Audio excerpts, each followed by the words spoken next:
เป็นน้องแท้ๆบ่น้องแท้ๆเหรอแม่นเจ้าสาวผู้ไทยเป็นเอื้อยผู้ที่เท่าไหร่จ้ะเป็นเอื้อยเจ้าผู้ที่เท่าไหร่สาวผู้ไทยนะเราเป็นเอ้ยที่1เลยเจ้าเป็นผู้ที่เท่าไหร่ที่3ยังแสดงยังมีผู้หญิงบ่พูดหรือผู้ชายขันอีกนะผู้ชายมีเจ้าคนน่ะ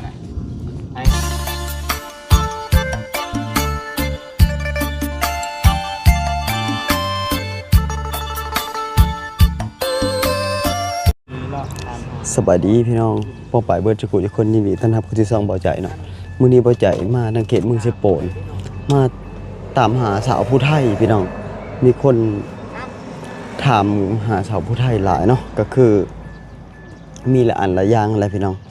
เดี๋ยวไปเว้าไปฟังจากปากเพิ่นบ่ฮู้ว่าสิพบสิพ่อเพิ่นหรือบ่นะลองถามเพิ่นก่อนได้เสียง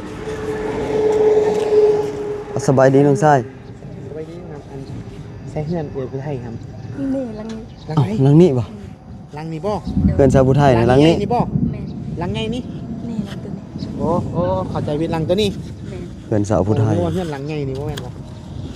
แล้วอยู่เฮือนบ่อยู่บ่อยู่บ่ฮู้น่าจะอยู่ด้วยหลังนี้บ่ประตูคอยรถตัว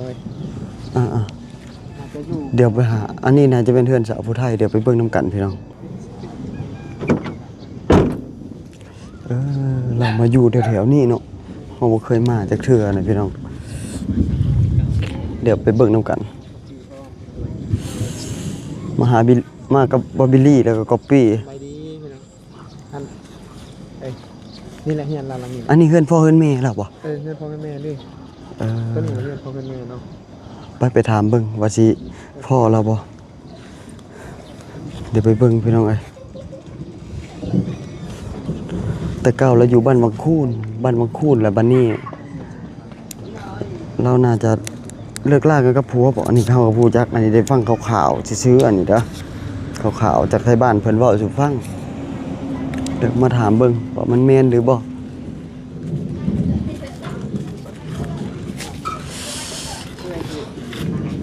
สบายดีน้องสาวอันขอเป็นเพื่อนเลยเด้อสบายดีเด้อน้องสบายดีมาเราใจแล้วนะสบายใจเด้อสบายดีนั่นแหละสบายดีอันเฮ็ดอีหยังเนาะนี่เนาะสบายดีเลยล่ะล้างถ้วยบ่ล้างมะม่วงเจ้านี่อันนี้มันเฮียนพี่สาวผู้ไทยเพิ่นอยู่แม่นบ่แม่นเจ้านี่เป็นน้องเป็นน้องเล่าแล้วเราไปใส่เลยเนี่ยไปให้เดี๋ยวไอ้ขอติ๊กได้บ่เล็กนิดใส่ขอเสีย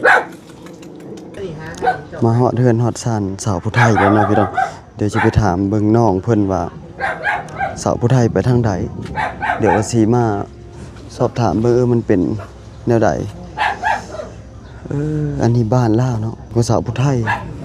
เคยทำบันซองก็สิประมาณนี้แบบเฮาก็บ่เคยมาจักเทื่อนะพี่น้องบ่ใจยังบ่เคยมาบ่เอื้อยจะไปไสก่อนน้องล่ะไปให้ไปแต่จักโมงล่ะไปแต่6 โมงแต่6 โมงไปแต่เช้าเนาะแต่เช้าเราไปให้บ่เอื้อยเจ้าในสาวผู้ไทยมาอยู่อันนี้เฮือนพ่อเฮือนแม่บ่ดนแล้วบ่มาอยู่นี่บ่ได้ดดเฮือนหลังข้างหลังนี่บ่เรียกว่าเฮือนหลังนี้เฮือนหลังนี่เอาเฮือนหลังใหญ่นี่จากของไผก็แท้ใช่มั้ยไงของเขาดินเขาต่างหากเนาะ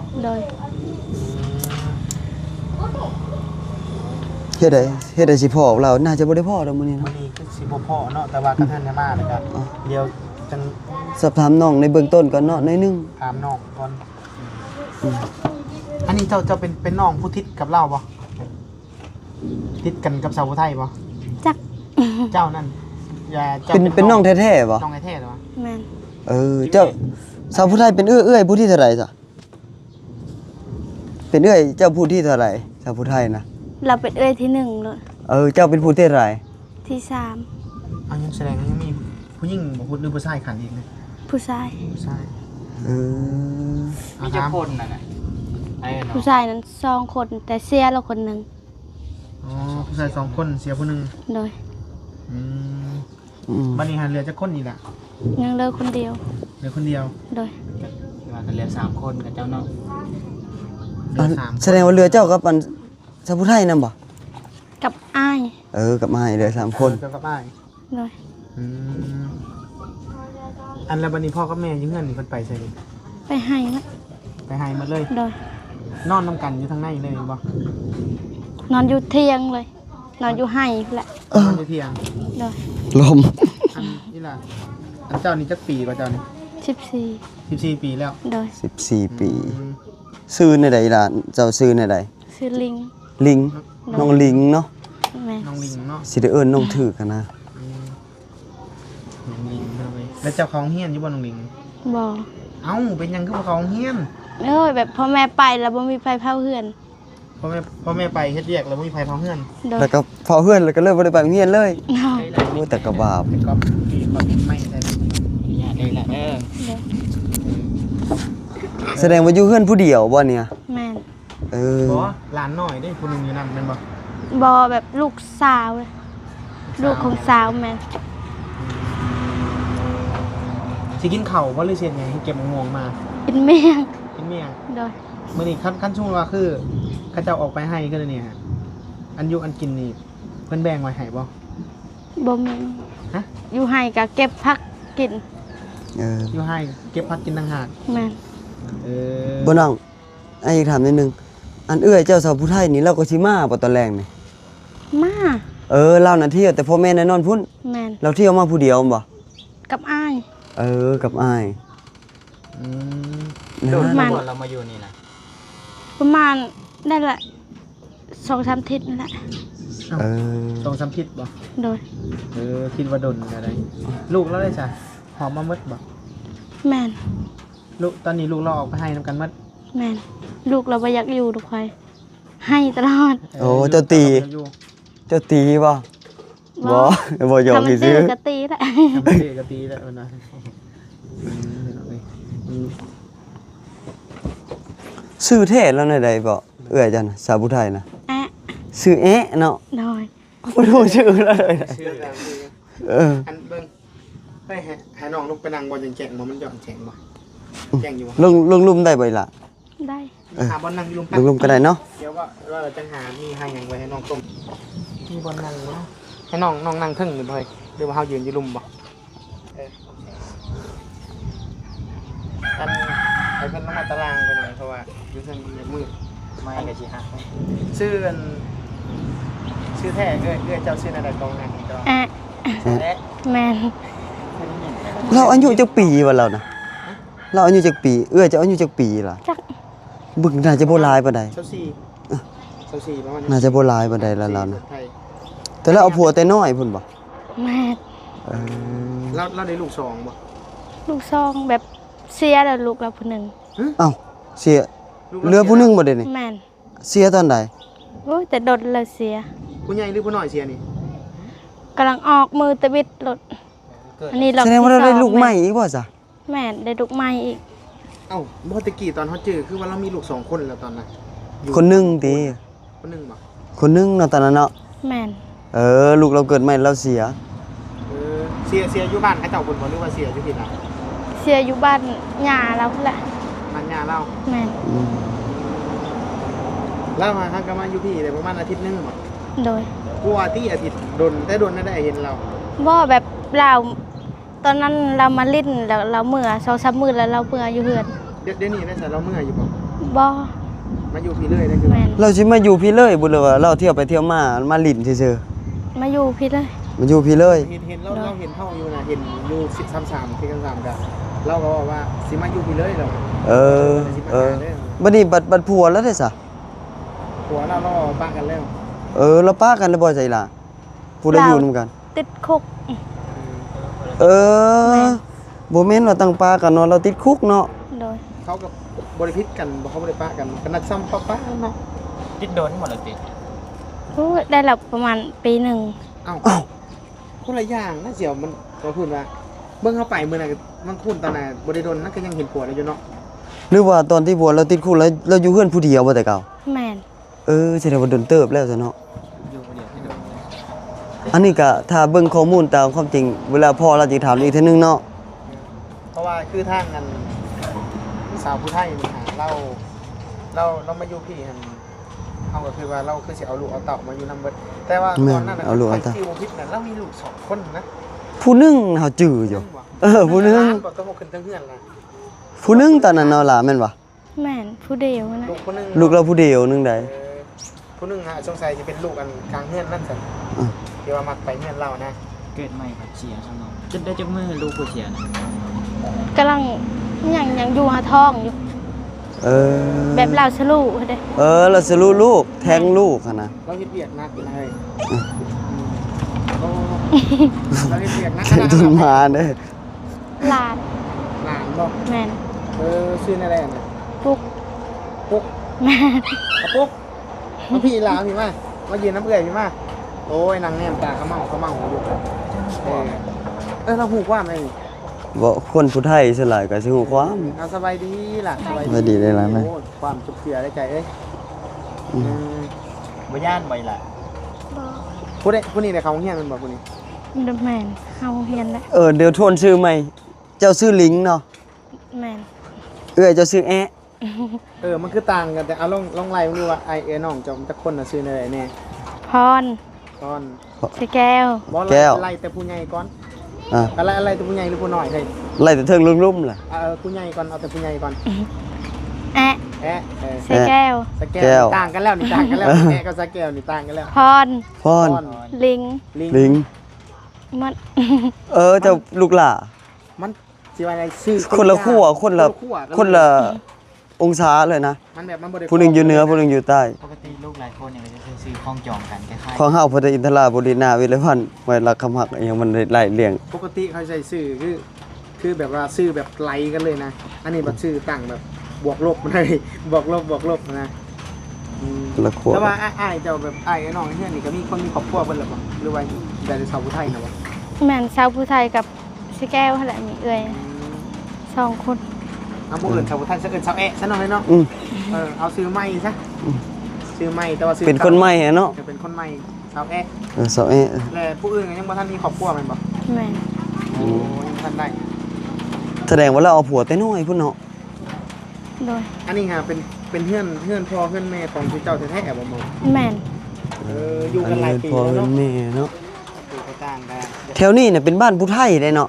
แม่น หรือว่าปนบ่ปนกับเราเทิงบ่เลยว่าบ่ได้ปน แบบปนกันน่ะผู้ไทยในละเทิงนั่นน่ะ ปนกันแน่ใหญ่มากนี่งามจบเจือได้น้องดิงนี่เนาะ น้องเบาม่วน เออ เบาแบบเบาเรียบร้อย หน้าตาก็ได้ แบบว่าน้องเป็นคนที่ว่าง่ายใช่ป่ะเว้าน้ำคนได้บ่ขี้คุยปกติเด็กน้อยถ้ามีเข้าไปนี่เขาอยากย่านเฮาได้ไปนี่เขาจะพบรถ ๆจะบ่เป็นไหมล่ะเนาะบ่ปกเนาะ แต่ค่ำๆเลยเขามากกว่าค่ำๆเลย แม่น เขาแม่เขาเอื้อยเขามา ประมาณจังโมงเจ้าเข้ามา ประมาณ5 โมงนั่นแหละ เฮ็ดให้เนาะ โดย ไก่บ่เฮ็ดให้น่ะ ว่าไกลแหละ อยู่ผู้บ่ แม่น เออ แต่น่ะเฮ็ดอยู่เฮ็ดกินท่าอยู่เฮือน แม่น บัดอีหล่าบัดไอ้ถามหนึงอันตัวเฮือนอันที่ผู้ใหญ่ใจดีเฮ็ดให้เราได้ซะไผอยู่เพิ่นเอื้อยเจ้า บ่มีไผ วิไปอยู่เนาะ เงื่อนตนาเขาเห็นนั่นคนนึงนั่นไปอันนั้นยุมันปูอย่างว่าน้องตัวคืออย่างนี้เลยเห็นเขาใช้ไข่เขาออกยืมมือเขาไปเทพื้น อ่า แต่เขาก็บริหารมันหลายมือ แสดงมีคนอยู่อยู่เนาะ เขาก็เบิ่งอยู่ แบบอันนั้นยามันแหละเบิ่ง หน้าเราเบิ่งแต่ว่าเห็นคนในเฮือนเขาแหละคนเฮือนตัวแหละใครเขาออกเอาเรียนภาษาพุทธไทยเอามันว่าสิไปเรียนน้ำอยู่เนื้อเราบอกเราแต่พอดีน้ำไปน้ำหาชาวพุทธไทยอ่ะซองมือทวิตนะพุ่นไปบ้านนั้นยังวะเราว่าอยู่บ้านอะไรเนี่ยเราบอกตอนนั้นใกล้อะไรยังเราบอกถ่ายกันน้ำหาแถวบ้านอะไรเอาเปิดหูไปให้เจ้าเบิ้งนะโบ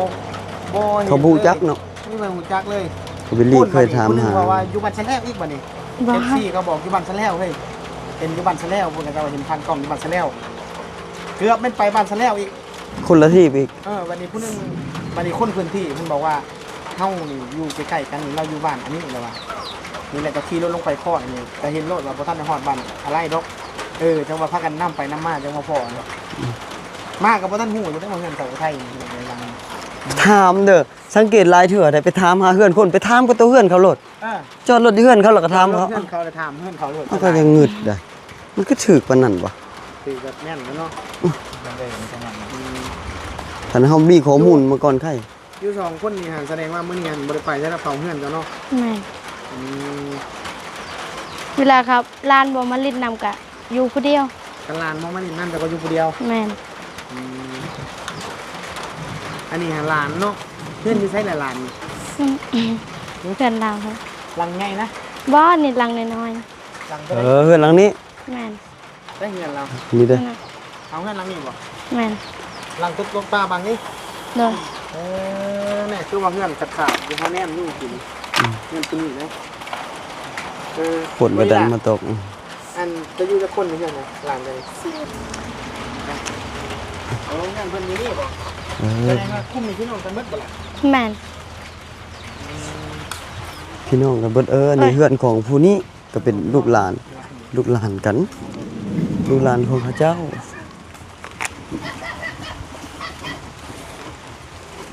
ก็เจ้าก็อยู่แบบนี้เนาะตามวิธีชีวิตเนาะ โอ้นี่ว่ายืนนี่ก็ได้ยืนนี่ก็ได้ความ อยู่ร่วมก็ได้ล่ะ โอ้นี่เพื่อนเจ้าบ่ล่ะเพื่อนหลานนี่เนาะ แม่น โอ้ เขาเจ้าก็หูความ ชื่อยัง นะ ว่าคุณน้องลิงไอ้ลืมนะ ปุ๊ก น้องปุ๊ก น้องปุ๊ก ปุ๊กเงินเราก็น้องเลย อืม เปียกเวลาฝนตกนี่ คำจ่ายคำยังไง ทางหัวบ่ ข้าห่วงอันน้องลิงพ่อกับแม่เราไปใช่นี่น้องคนนี้น้องปุ๊กนี่ อยู่เพื่อนอยู่เพื่อน พ่อกับแม่ อ๋ออยู่ลุมอันนั้นแม่กันบ่เป็นพี่น้องกันแท้ๆบ่น้องลิง แม่น พี่น้องกันแท้ๆเลยเนาะ อันนี้ก็เฮือนชาวผู้ไทยอันนี้ก็เป็นเฮือนของ แบบพอค่อยแล้วเป็นอ้ายลาว พ่อจะเป็นไอ้กกบ่ล่ะ แม่น พ่อน้องลิงเป็นไอ้กก น้องกันก็ ที่ เจ้า บ้าน ก็ นี่ปกติในภาคกันเฮ็ดหยังน้องลิงละมือแต่เฮ็ดหากินนะแบบไปสอนบ่ด้วยเฮ็ดได้ เราจะไปหาหน่อไม้ หาน้องไม้ แม่น หาน้องไม้มาขายบ่คือว่าหามากินเอง มากิน มากิน ก็ได้ขายคือกันบ่ล่ะ มันมีห้างน้อยๆบ่อยู่ในนี่แหละไอ้เห็นแถวแถวนี้ แม่นอยู่เฮินนั่นชาวแก๊สนั่นแหละ แล้วบัดนี้หันพี่น้องกันเนาะแล้วบัดนี้หันเจ้าเอาไปขายอยู่บ่เอาไปหอยขายนั่นเขาอยู่บ่ ได้หน่อยเดียวเธอก็กิน ได้น้อยเดียว แม่น เขาได้หลายก็ขายอยู่บ่ล่ะ แม่น ได้ลายก็ขายเนาะ อีหลาอองเฮียนโดนละจักปีแล้วน้องอองเฮียน ตอนปีหนึ่งนั่นแหละ เฮาก็ออกนี่เฮียนปอใด ปสี่ เป็นปอสี่ อ่านเป็นอยู่บ่หนังสือแล้วคันยิ้มหวานๆนี่บ่ได้ดอกพี่น้องเอ้ยหนังสือนี่คืออ่านบ่เป็นพี่น้องเนาะเงินเราอันนั้นห้างอีหยังนะห้างอีหยังนั่นล่ะ นี่แหละพี่น้อง อันนี้เป็นเฮือนสาวผู้ไทยเนาะอันนี้หลังนี่นะเฮือนสาวผู้ไทย อันนี้ได้เป็นเฮือนพี่น้องของเพิ่นอันนี้นะก็ติดกัน อันนี้เดี๋ยวจะอธิบายให้ฟังหน่อยหนึงเนาะทราบฟังจากน้องหลิงเนาะว่าน้องก็ตัวสาวผู้ไทยอะเนาะสาวแอะนะผัวเราติดคุกแล้ววันนี้เราก็จำเป็นต้องได้ย้ายมาอยู่กับพ่อกับแม่ฮะพี่น้องแต่ว่าข้อมูลโตรายละเอียดบ่อหย่างนะเดี๋ยวพ่อใจสิสอบถามเบิ่งใหม่นะเพียงเนาะเดี๋ยวถามจากเราโดยตรงคันว่าแบบนั้นก็ไปตาดูโตนเราจะได้สาวผู้ไทยนะตอนนี้ก็ไปเฮ็ดให้กับพ่อกับแม่อยู่ที่สถานการณ์แบบเกิดบ่ได้ไข้บ่ออกเบิ่งลาวก็ได้น่าจะลำบากหลายพี่น้องเจ้าของเฮือนนะจ๊ะเนาะสบายดีเด้อสบายดี สบายดี สบายดีแม่ สบายดี อันนี้ลูกสาวเด้อเนาะ โดย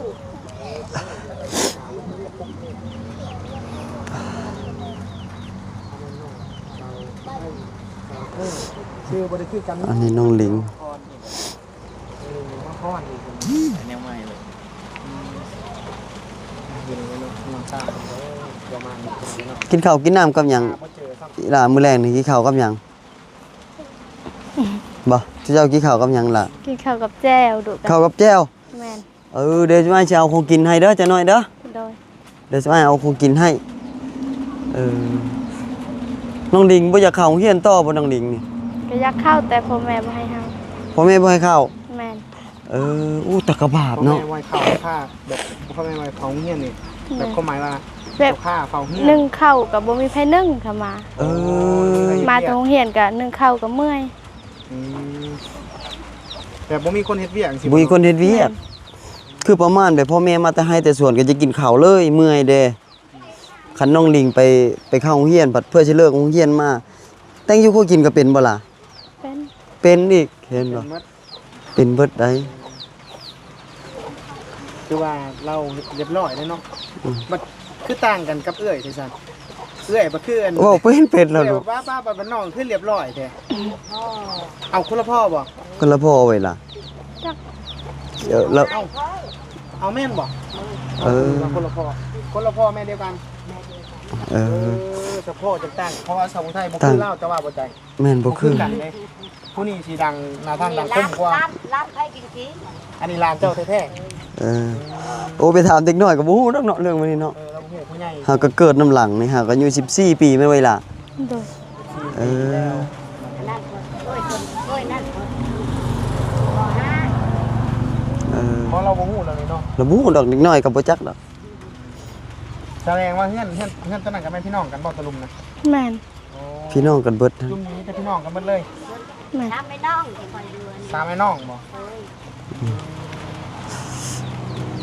เขาสารนะมี มีข้าวสารอยู่บ่ มีในเดียว มีเดียว แม่น ให้น้อยทำได้เดี๋ยวนี้ไปเบิ่งนู่นไปค่าใจเบิ่งนู่นแบ่งเข้ามา เอาของกินไปให้เดี๋ยวเอาให้น้องอันนี้ก่อนก็ได้นะ ไปละตึง เอาไปกิน เด้ เด้ อ อ ใจเด้อลูกเด้อ ได้ดีมีแห้งได้นั่งเด้อ มุควม เด้อจ้าเด้อ บอกอย่าห้องเรียนกันมันไม่ได้ ดีแน่ดูเบิ่งเฮียงนอกเบิ่งเบิ่งเนาะ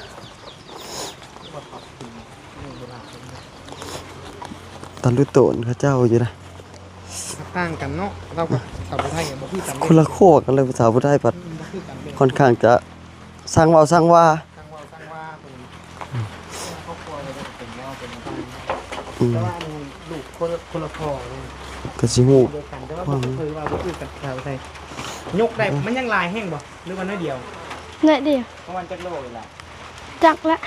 อันขึ้นไปทั้งเงื่อนเจ้าหน้าที่อยู่แน่ บ่มีไผ อันมันขึ้นได้บ่มันสิหัก บ่ขึ้นก็ย่าได้ล่ะอันนั้นถามช่วยถามซื่อผิดผีว่าแห้ง ที่สีเนาะลายทำได้เข่านะได้บ่ประมาณ5โล6โล เครื่องเป่านะ เครื่องเป่า แม่น โอ้ลงมาพี่คันเครื่องเป่าหันลายเติบอีหลานลงมาพี่ก่อน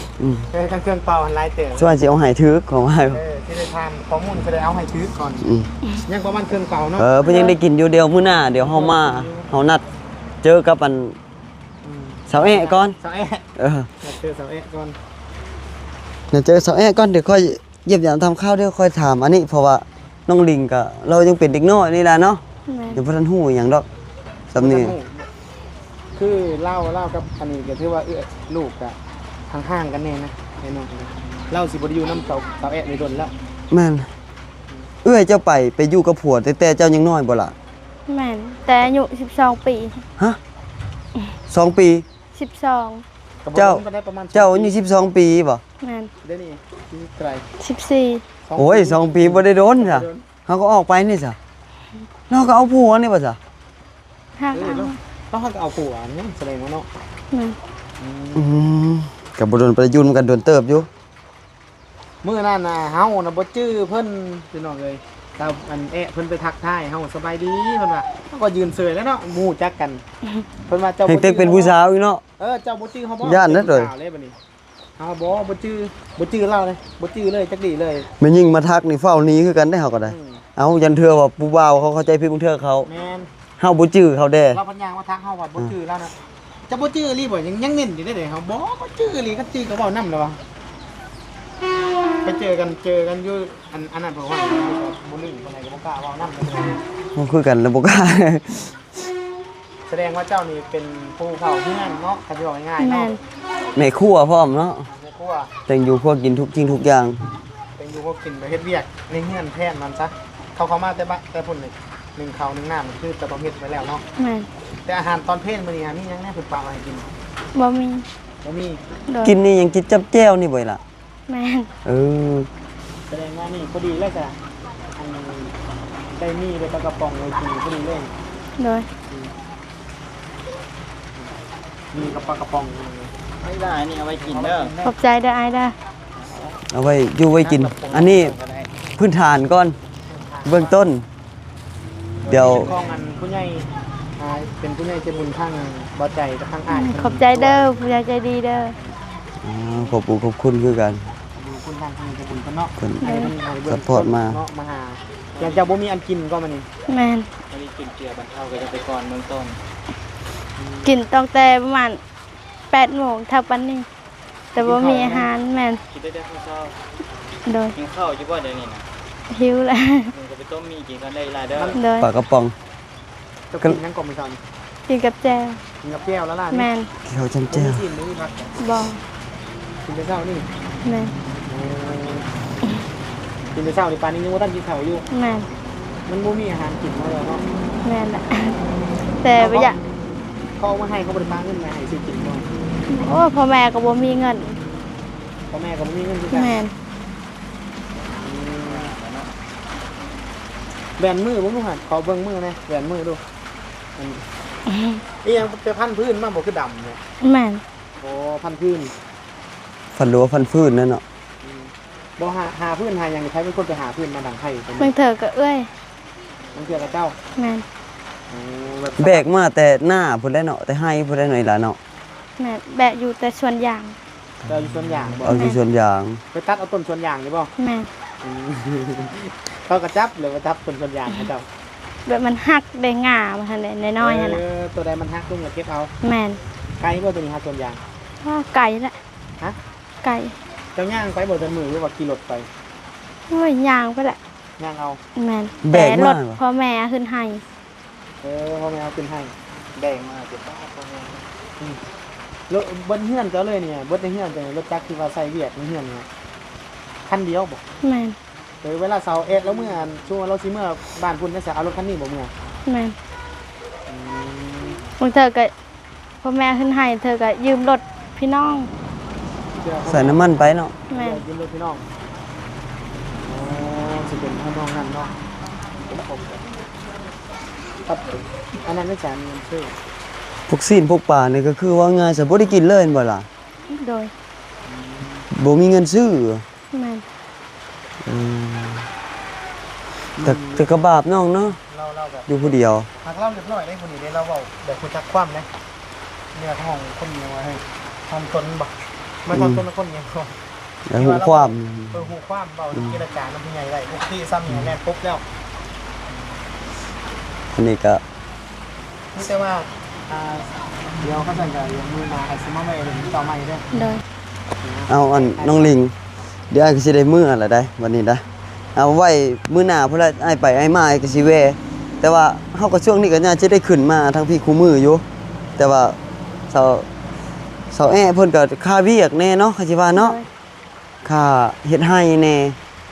เอาคันสั้นก็เดี๋ยวผ่านไปผ่านมาเดี๋ยวสิแวะหามื้อใดเราว่างพุ่นละน่าจะพ้อกับเราพี่น้องเพราะว่าคันเฮาสินัดกับเพิ่นก็ยันเพิ่นเสียเวียกเสียงานแน่นะเฮาก็มาฮอดจอดถึงมาฮอดอันนี้ก็พ่อกับน้องลิงก็เป็นน้องสาวของเพิ่นพี่น้องแต่ว่าน้องสาวคิงๆแม่นอนก็นอนนํกันแม่นบ่ แม่น อยู่นำกันกินนำกันเออ บางเธอก็บ่มีอาหารกินก็ไปเก็บมะม่วง เก็บนำกันอีก แม่น เออนั่นเนาะเอาอยู่ดีไม่แห้งได้อล่ะเด้อ สบายดีเด้อ สบายดีนี่แหละพี่น้องเอ้ยน้องลิงเนาะเป็นน้องของน้องสาวแอะหรือว่าสาวผู้ไทยเป็นชื่อหนึงอันนี้ก็เป็นบัญซองของเพิ่นเด้อพี่น้องเด้ออันนี้ก็ฝากเป็นกำลังใจให้พวกเฮาทีมงานเนี่ยเด้อมีบอบิลลี่แล้วก็ก๊อปปี้อันนี้ก็เฮาได้เด้อสิเจ็บเฮา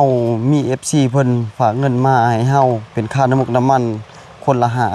5,000แล้วก็ให้ไปซื้อ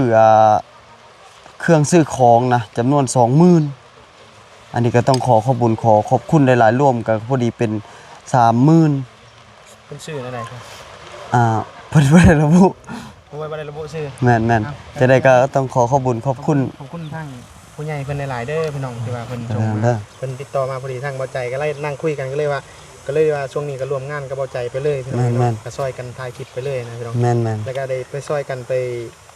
แจกจ่ายเครื่องของที่ผู้ใหญ่เพิ่นฝากมาเลยพี่น้อง แม่น เอาบุญนํกันเด้อ แม่นเฮาก็สิเงินจำนวน 20,000เฮาก็สิเอาไปซื้อข้าวสารนะเฮาซื้อทั้งหมดเลยประมาณ5ล้าน อืม แล้วก็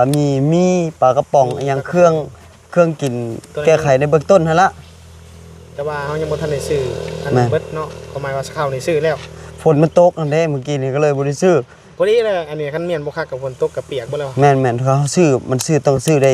เต็มรถ บ่มันซื้อได้เทื่อละส่วนเลย แม่นเต็มรถเลยมันสิฝนตกมันสิกู้บ่ทัน แม่น เอาจังได๋ก็ขอบบุญขอบคุณหลายๆแล้วก็ต้องขอขอบคุณทางทีมงานเมฆนำเพิ่นก็ซัพพอร์ตเป็นเครื่องเป็นของก็ถือว่าจุดประสงค์ก็ใกล้คล้ายๆกันใกล้เคียงกันเลยอยากให้ซื้อเครื่องซื้อของแบบปาไว้ในรถแล้วก็ไปแจกไปยายผู้คนนะก็ในจุดประสงค์เดียวกันเลย อันนี้ต้องขอขอบคุณทางเมฆนำแม่ซ้อยน